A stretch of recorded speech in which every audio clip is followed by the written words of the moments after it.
जो पार्लियामेंट में आपने देखा सुना, तो why should I comment that? आपने भी सुना, मैंने भी सुना, सब अपोजिशन की तकरीरें भी आपने सुनी, रूलिंग पार्टी की तकरीरें भी सुनी। अब मैं यहाँ जज नहीं बैठा हूँ जजमेंट पे कि किसने अच्छा बोला, किसने बुरा बोला, किसने सच बोला, किसने सच नहीं बोला। I am nobody to decide that. अपने अपने व्यूज सबने बताए, अपोजिशन ने भी बताया, और सबको मौका मिला, अवसर मिला अपनी अपनी बात रखने का।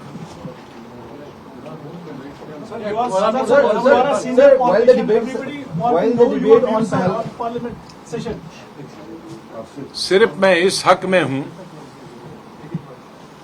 मैं हमेशा जब पार्लियामेंट्री अफेयर्स भी 3 दफा रहा हूं और जब लीडर अपोजिशन भी रहा हूं, मैं हमेशा पार्लियामेंट चलने के हक में रहा हूं। मैंने कई बार कहा है, कई जगह कहा है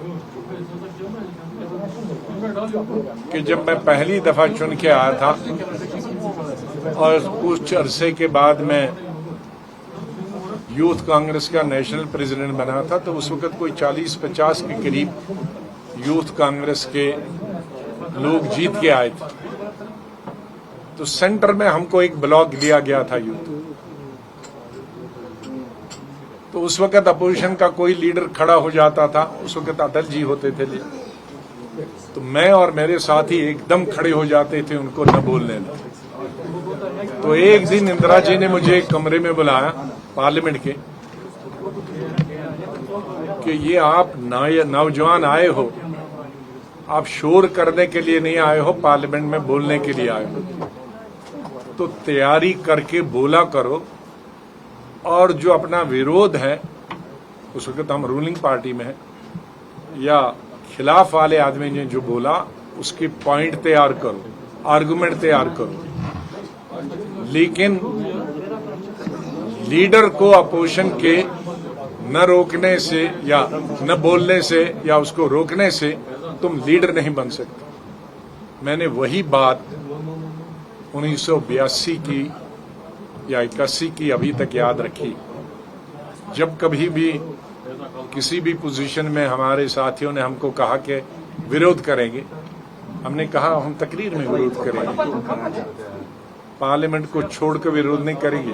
और आपने एज लीडर अपोजिशन मेरी सैकड़ों तकरीरें होंगी कि कितने अपोजिशन गवर्नमेंट की, लेकिन तकरीर में की। तो मैं इस चीज के खिलाफ हूं कि आप हाउस ही नहीं चलने दोगे। तो हाउस नहीं चलने देना है तो इलेक्ट होके आते क्यों हो? जीत के नहीं आना चाहे फिर तो घर से ही विरोध करते रहो। हाउस में जाने का मतलब है कि आप अपने national issues, international issues, domestic issues, लोगों की problem, economic problem, social problem, जो भी प्रॉब्लम्स हैं, उन प्रॉब्लम्स को पार्लियामेंट में सरकार के सामने रखें। और जब आप वॉकआउट करते हो तो गवर्नमेंट सबसे ज्यादा, कोई भी गवर्नमेंट खुश होती है जब अपोजिशन वॉकआउट करता है, क्योंकि वो अपने कानून पास करती है।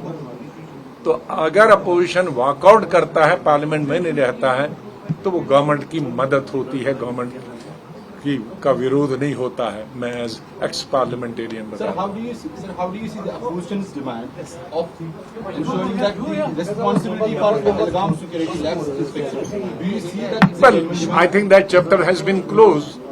Honorable Lieutenant Governor has already said something about, and he had on the responsibility, and with that the matter should be closed. आजाद साहब, डेमोक्रेटिक आजाद पार्टी का भविष्य कहाँ देख रहा है? क्योंकि सीनियर लीडर जो है वो इस पार्टी से वापस निकल। सीनियर लीडर्स देखो,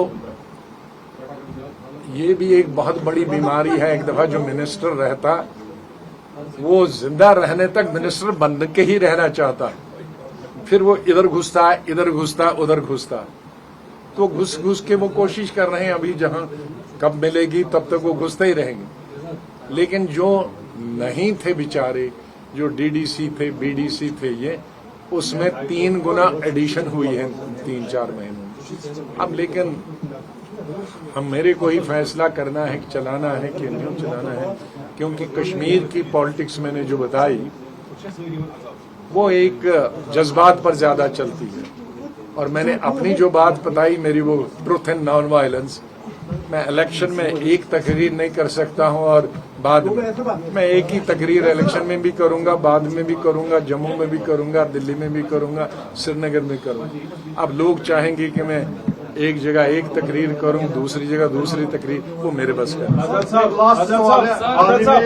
साहब यहाँ से चलाया गया जबरदस्ती पार्टी में, तो उसको किस तरह से देखते हैं आप? ऑपरेशन महादेव देखो, ऑपरेशन जितने भी सिक्योरिटी फोर्सेस के होते हैं, एज चीफ मिनिस्टर भी मैं रहा हूं, हमने उनकी हमेशा सपोर्ट की है। सिर्फ मेरा एक ही चीज था एज चीफ मिनिस्टर कि आप ऑपरेशन करते रहो, लेकिन ह्यूमन राइट्स वायलेशन नहीं होना चाहिए और गलत किसी को एनकाउंटर, फॉल्स एनकाउंटर नहीं हो।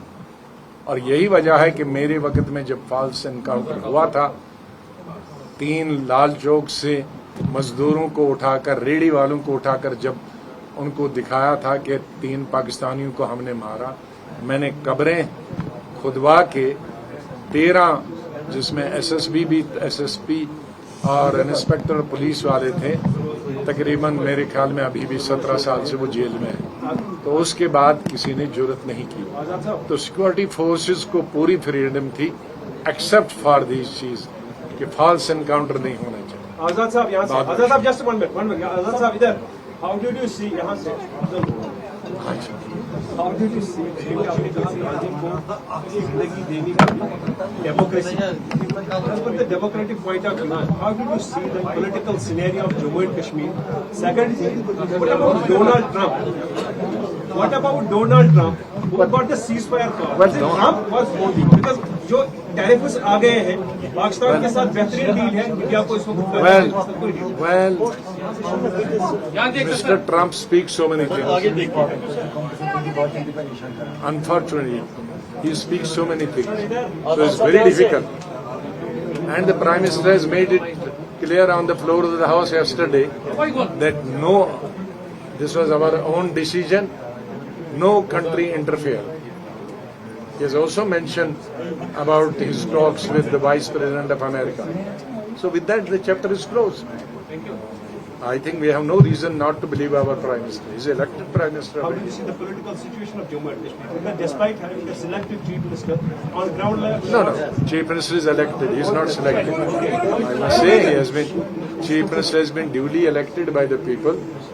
So we cannot blame Chief Minister that he is not elected. He is elected, duly elected by the people. Now it is for them to perform. I don't want to interfere in that.